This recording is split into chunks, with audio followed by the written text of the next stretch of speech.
আজকে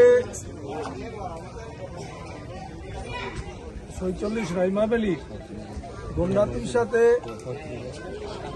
বিভিন্ন রাজনৈতিক দল থেকে 400 ভোটার ত্রিপুরামথা পার্টিতে যোগদান করেছেন। তারা ত্রিপুরামথার শাখা সংগঠন TCF এর অন্তর্ভুক্ত হবেন এবং ত্রিপুরা রাজ্যের বিভিন্ন জায়গায় আমাদের সংগঠনকে শক্তিশালী করার লক্ষ্যে আমরা কাজ করছি এবং আমাদের বিভিন্ন জায়গায় যোগদান সভাগুলো হচ্ছে। আমাদের উদ্দেশ্য যে ত্রিপুরা রাজ্যের উন্নয়নের স্বার্থে ত্রিপুরার মহারাজা প্রদ্যোৎ মাণিক্য বাহাদুরের নেতৃত্বে যে ত্রিপুরামথা দল, সেই দলকে শক্তিশালী করার জন্য আমরা বিভিন্ন জায়গায় এই যোগদান পর্ব করে যাচ্ছি এবং বিশেষ করে আজ থেকে যেটা সবথেকে আনন্দের ব্যাপার, আমরা বিভিন্ন জায়গায় যাচ্ছি কিন্তু সেখানে একটা যে বার্তা মানুষের কাছে যে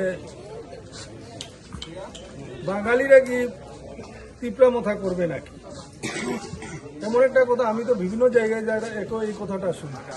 কিন্তু মহারাজা ওনার উদ্দেশ্য প্রথমেই জানিয়ে দিয়েছে যে একটা শাখা সংগঠন নন ট্রাইবালসের জন্য গঠন করে দিয়েছে এবং বিগত বিধানসভায় সেটার প্রমাণও উনি দেখিয়ে দিয়েছেন যে নন ট্রাইবেল ক্যান্ডিডেট দিয়েছেন, তার মধ্যে সব সম্প্রদায়কে অন্তর্ভুক্ত করেছেন।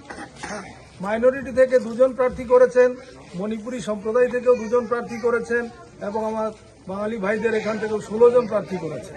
সেটা এর আগে কোনো জনজাতি ভিত্তিক রাজনৈতিক দল ত্রিপুরা রাজ্যে করেনি। তো মহারাজার উদ্দেশ্য সমগ্র ত্রিপুরা রাজ্যের উন্নয়ন, না কি এখানে শুধু ত্রিপ্রাসাদের উন্নয়ন। সেইভাবে একটা বিরূপ প্রচার বিভিন্ন রাজনৈতিক দল করে যাচ্ছে।